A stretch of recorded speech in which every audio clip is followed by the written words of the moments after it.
જૂનાગઢના ભૂતનાથ મંદિરના મહંત મહેશગીરી બાપુએ અખાડા પરિષદના પ્રતિબંધને પડકારતા શનિવારે કેસુદથી ચાર્ટર પ્લાન મારફતે પ્રયાગરાજ પહોંચ્યા હતા, જ્યાં મહાકુંભમાં ત્રિવેણી સંગમમાં સ્નાન કર્યું હતું. મહેશગીરી બાપુએ આ સ્નાનને હરિગીરી સામેના જવાબ ગણાવ્યો હતો. તેઓએ હરિગીરીને જણાવ્યું કે કુંભ કોઈના બાપનો નથી, દરેક સનાતનીનો કુંભ છે. જૂનાગઢના ભૂતનાથ મંદિરના મહંત મહેશગીરી અને ભવનાથ મંદિરના મહંત હરિગીરી વચ્ચે ગિરનારમાં મા અંબાની મંદિરની ગાદીમાં વારસાને લઈને લાંબા સમયથી વિવાદ ચાલી રહ્યો છે. અખાડા પરિષદ તેમની બેઠકમાં મહેશગીરીને સંત ન ગણી મહાકુંભમાં પ્રવેશ અને સ્નાન પર પ્રતિબંધ મૂક્યો હતો. મહેશગીરીએ પ્રયાગરાજથી જણાવ્યું હતું કે હરિગીરીને હું કહેવા માંગુ છું કે હું કુંભમાં કોઈના બાપનો નથી, દરેક સનાતની કુંભ છે. આજનો ધર્મનો નાશ કરવા માટે હું ડૂબકી લગાવી રહ્યો છું.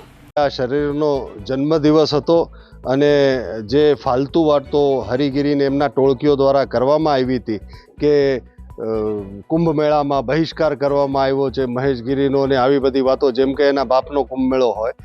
તો નાના શહેરોમાં શું હોય છે કે લોકો બહુ સમજી ન શકે આવી બધી વાતોને, એટલે એના જવાબમાં બહુ લાગણી અને માગણી ઉઠી કે કુંભ મેળામાં જવું જોઈએ. પણ મારી યજ્ઞના લીધે બહુ કપરાય પરિસ્થિતિ હતી, દેવતાઓની આજ્ઞા લેવી, પછી બ્રાહ્મણોની આજ્ઞા લેવી, પણ કુદરતને કરવું ને મને આજ્ઞાઓ મળી ગઈ. એટલે કાલે તરત જ આ ચાર્ટર ફ્લાઇટ કરીને પ્રયાગરાજ ગયો.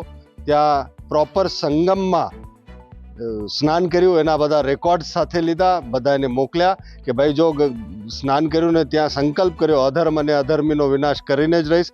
સાથે જળ લાવ્યો છું, ગિરનારના પહેલા પગથિયા ઉપર એનો છિડકાવ કરીશ, ગિરનારના ચરણ પાદુકા દત્તાત્રેય ભગવાન અંબાજી મંદિરમાં એ જળ મોકલીશ.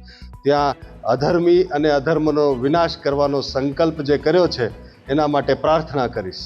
ગઈકાલે પ્રયાગરાજ જતી વખતે મહેશગીરી બાપુએ જણાવ્યું હતું કે તેમના જન્મદિવસ 8 ફેબ્રુઆરી રાણપુરમાં ચાલી રહેલા યજ્ઞમાં બિરાજમાન દેવતાઓ અને બ્રાહ્મણોના આશીર્વાદ લઈને તેઓ ત્રિવેણી સંગમમાં સ્નાન માટે નીકળ્યા છે. તેમણે મા ગંગાને પાપીઓના વિનાશ માટે પ્રાર્થના કરવાનું પણ જણાવ્યું હતું. આમ પ્રતિબંધ છતાં મહેશગીરીએ મહાકુંભમાં સ્નાન કરી વિવાદનો નવો વળાંક આપ્યો છે. કૌશિક પટેલનો report, Hind TV news, Surat.